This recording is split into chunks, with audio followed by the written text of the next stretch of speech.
nails, a hammer, household stuff. Most of them were shooting off the top of the screen. It was almost like an impulse reaction. Normally I would have kind of looked at this stuff and just thought it's somebody's idea of a practical joke. But the fact that it was being highlighted to me by somebody from Lockheed Martin as something I should be paying attention to kind of got my attention. And that was what really convinced me to go and at least have a look at what John Hutchison was doing. I'm 99% convinced that this is not a hoax. I don't think anyone knows what is going on here, but too many people have looked into it, too many people have investigated, people who have my respect, for me to think that it's a hoax.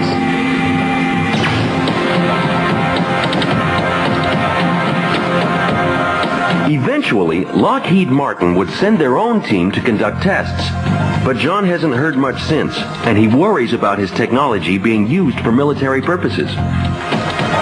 Like Galileo in his time, who was imprisoned for looking too closely at stars, John and his technology have been stopped cold, shunned by mainstream science.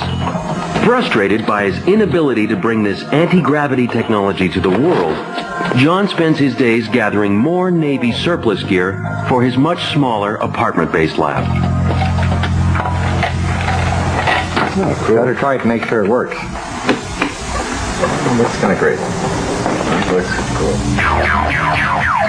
For those prone to claustrophobia, John's home is not the place to stay for drinks and a game of cards.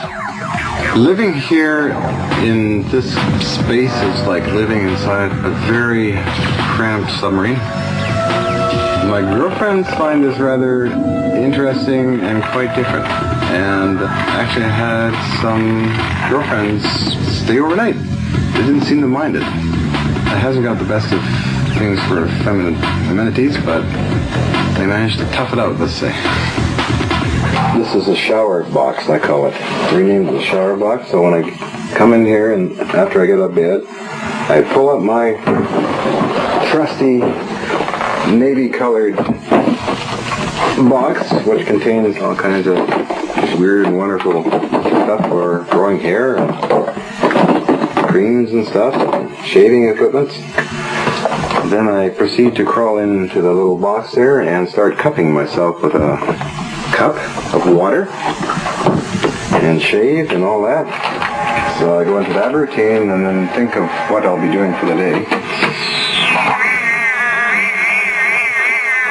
So what I have is this thing is on a string.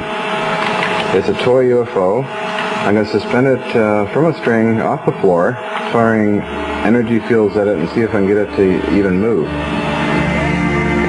Working on his effects research, John sees himself as more of an artist than scientist.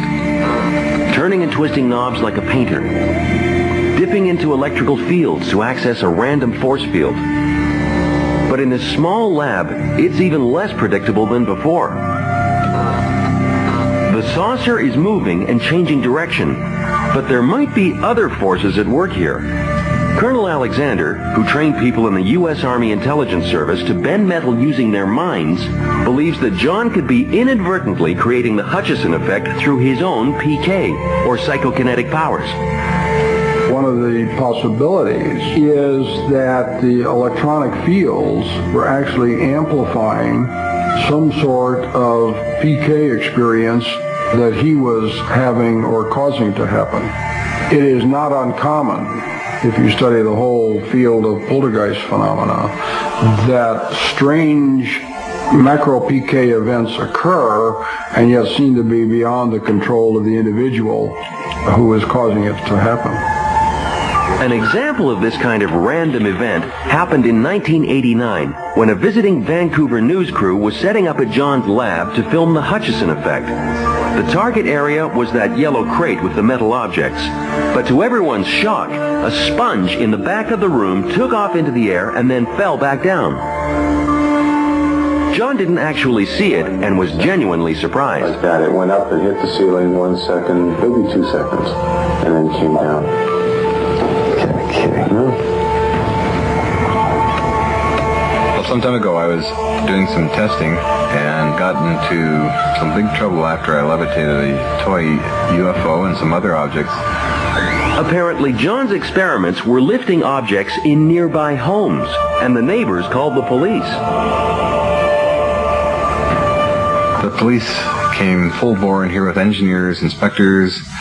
They photographed all the equipments very carefully. It's almost like if you call in a cleaning crew. They didn't touch anything. It's like they made everything look neater for some strange reason. It seems like someone in the shadows still cares what our hero is up to. Frustrated by authorities and lack of recognition, John has been spending time developing his new project, batteries that last forever, based on the somewhat bizarre zero-point energy theory. Followers of this theory believe that all physical matter floats in a sea of energy, which, if collected and converted into electrical power, could more than meet all the world's demand for energy. I feel everything has a life force to it. I tend to visualize that atoms are a whole universe, and when you're combining one atom to make millions, if not trillions of them, you have a piece of metal, perhaps. Every time you run your hand across a piece of metal, you're taking off several million atoms at a time. To demonstrate how energy is everywhere, John uses rocks from his neighborhood and in 2 hours makes a zero-point battery strong enough to power a pen light. I make sure it bonds. Almost 1/2 electron volt.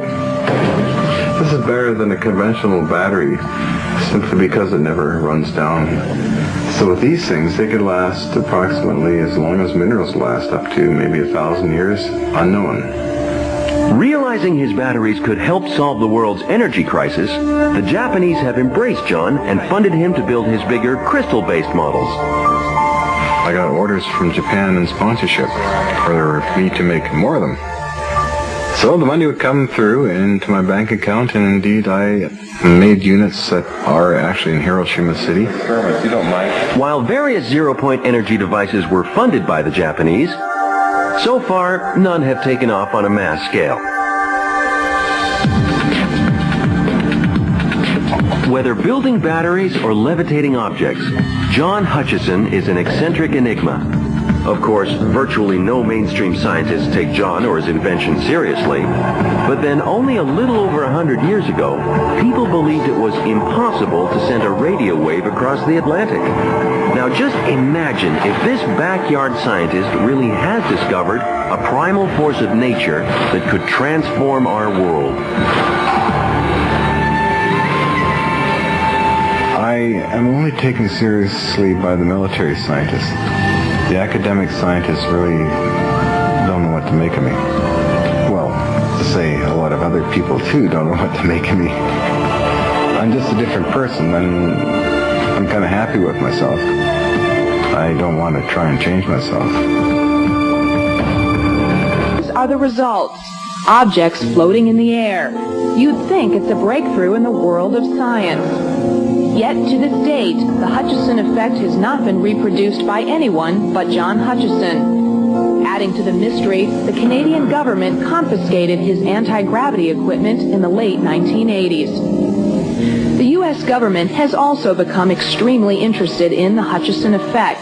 In fact, one U.S. Army lieutenant colonel sent this man to investigate John Hutchison's phenomenon. We're talking about what I would categorize as mind over matter. And if it's that, then it won't become an anti-gravity machine in the future, but I believe it should be of interest to science. Engineer Jack Houck works for an aeronautical corporation.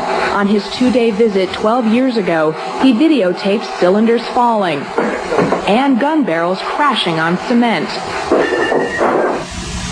Houck believes that the Hutchison effect is real, and he knows why John Hutchison is the only one who can pull off the anti-gravity trick. My best judgment is that this correlates with the types of things that happen with a mind effect, mind over matter psychokinesis. John Hutchison was skeptical of that theory at the time, but now believes his mind might be partly responsible. Perhaps this is a byproduct of working with these high energy fields for so long, that you interact with them and they seem to actually act on the neurotransmitters in your brain. John Hutchison still hopes to someday apply his anti-gravity discovery to space propulsion and free energy systems. Knowing those possibilities keep the Hutchison effect very much